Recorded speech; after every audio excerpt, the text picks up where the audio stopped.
Join me this week for something a little bit unusual, my favourite top 10 things about Citroën C3.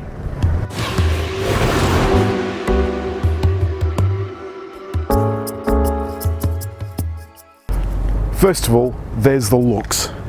It's unique.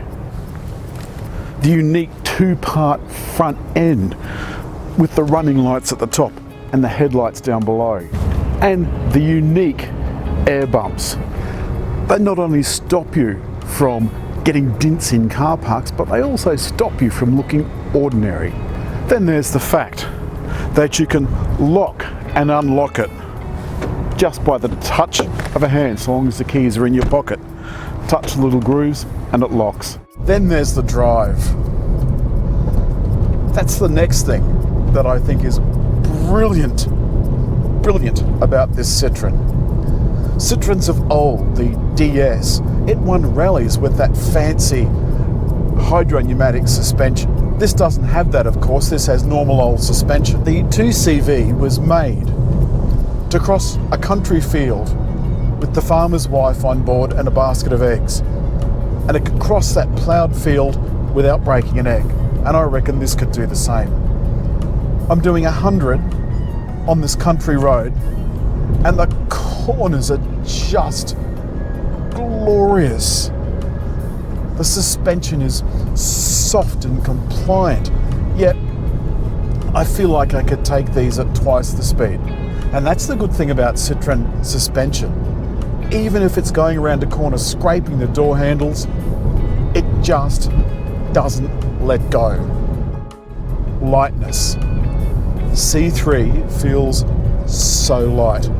Whether you're parking it or whether you're driving it like I am at 100, it feels so light. The steering's light, the suspension's light, everything feels calm and controlled. It really is sensational. Here's a sharp bend. Oh, God, it's just fabulous. And this just leaves a smile on your face. The cabin. The cabin is beautifully laid out. There is so much space. Look at this.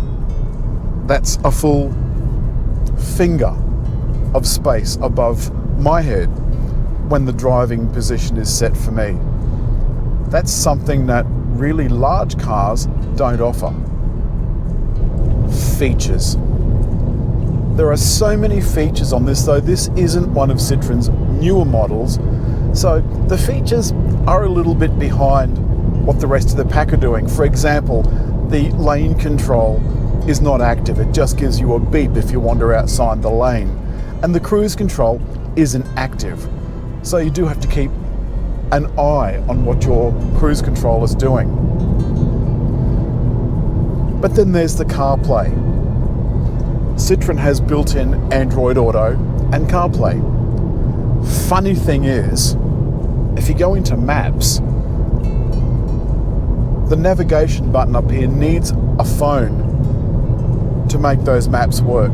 Though interestingly enough, it's on CarPlay now with the phone in the background, and yet I take the plug out and the maps still work. So I'm not absolutely sure, but when I plugged it in, it would not work without a phone being plugged in. Cabin ambience. The cabin just feels so relaxed, and there's cute things like the air bumps from outside repeated on the doors. Unlike its Peugeot sister, it doesn't have the iCockpit, which takes a little bit of getting used to.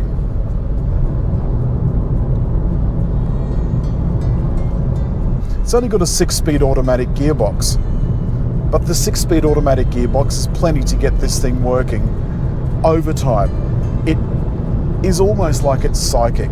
It's a very clever gearbox and 3-cylinder engine. The engine feels like it's going to run out of puff, and by no means is it perfect, but it sure is a lot of fun. Comfort. C3 is supremely comfortable. The soft suspension that I mentioned before really makes the ride luxurious and generous, in the spirit of those old Citroëns. Even though it's not the fancy floating suspension, it certainly feels like it. The seats are very comfortable, though, as I said, a taller person might have a little trouble getting through this gap between the steering wheel and the B-pillar. And that's my lot for the week from historic George IV Inn in Picton, New South Wales, the Citroën C3. Don't forget, if you've liked the film, if you've got something out of it, please leave a comment and please leave a like. And hit just there to subscribe.